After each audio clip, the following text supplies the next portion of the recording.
जब high heel पे चले लो, high heel पे चले लो।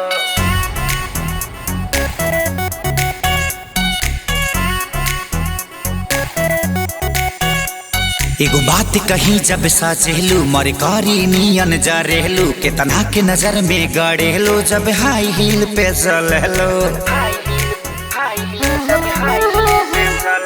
एगो बात कही जब साचेलू मर कारी नियन जा रहलू के तना के नजर में गड़ेलो जब हाई हील पे चलेलो।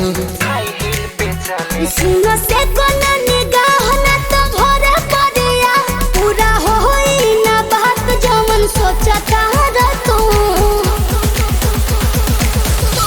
कि पाके घुंघरू बांधे मेरा नाचे थी।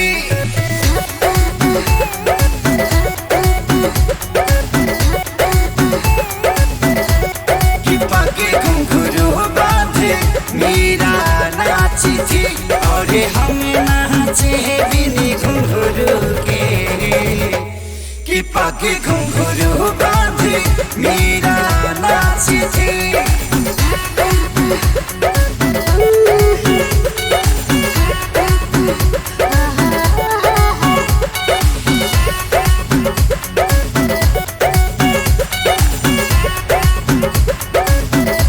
मेरे खर्चे ना तुझसे चलेंगे ना मेरे नखरे को तू झेल पाएगा।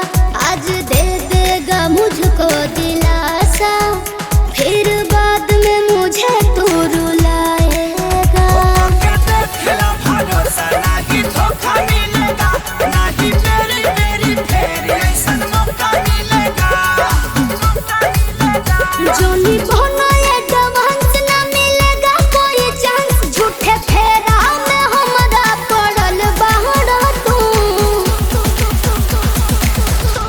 कि पाके घुंघरू बांधे मेरा नाचे थे।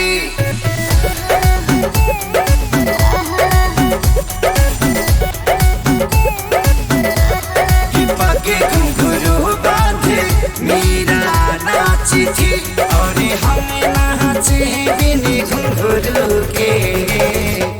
कि पाके घुंघरू बांधे मेरा नाची थी।